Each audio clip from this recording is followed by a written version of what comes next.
Angular provides many ways to animate things. In this video, we're going to look specifically at adding enter and leave animations to a component as it gets added and removed from the UI. We're going to do this with the Angular host binding decorator and the enter and leave aliases for animations. All right, let's check it out.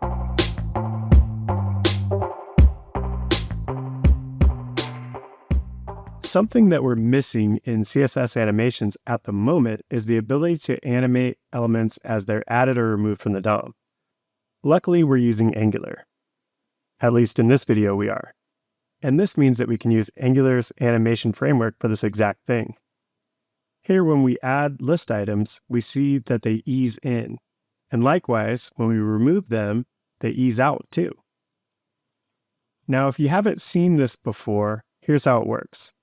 When items are added, they'll animate in using this transition based on the enter state. And when they're removed, they'll use this transition based on the leave state. Now currently, this animation is added right here in our app component. And then the trigger is applied to the items here in the template with this ngFor on them. When this list data changes, items are either added or removed, which properly triggers our animations.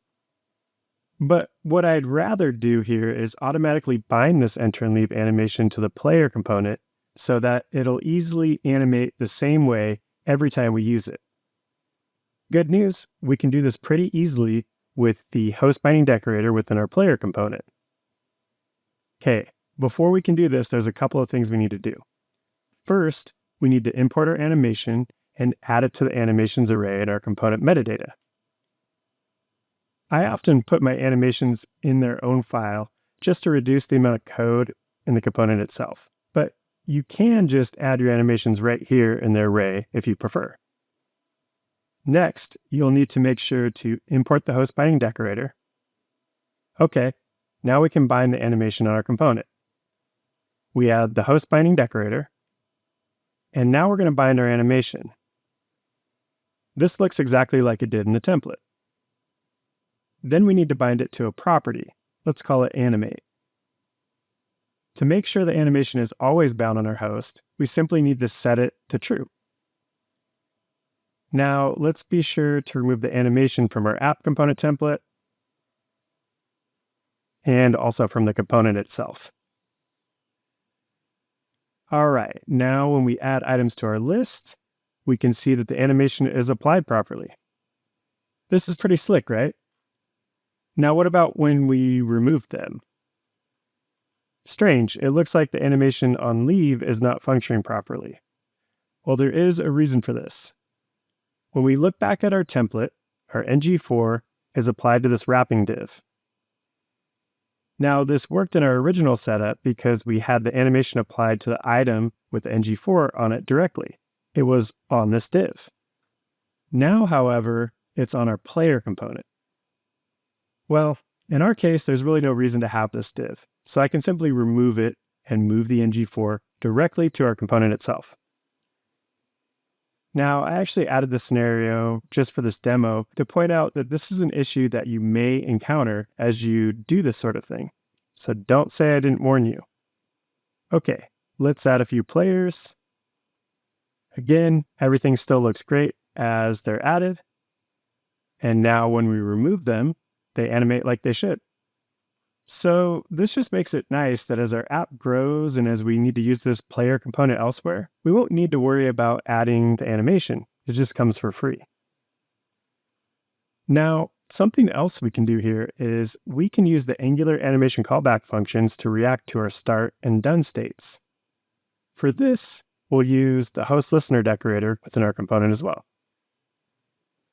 So just like when we use the host binding decorator, we'll need to import the host listener. Now we can add it.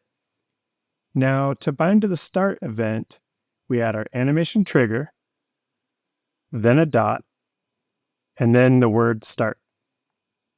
And when this event fires, we'll run a function called start.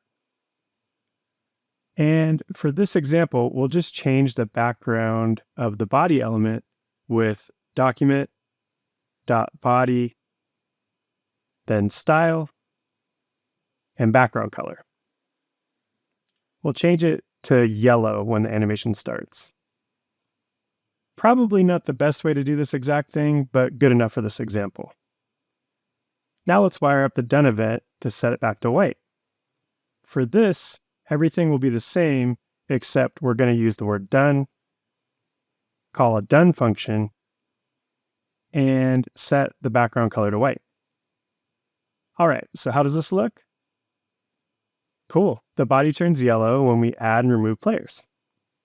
So this is a really nice way to encapsulate the animations needed for a given component, even when they're applied to the host itself. In this case, I tried to keep it simple with the enter and leave example, but there's a lot more advanced animation that could be done using everything that we've seen here. Now remember, when using ngFor and enter and leave animations, your animation trigger needs to be applied to the same item as the ngFor. So that's all for now.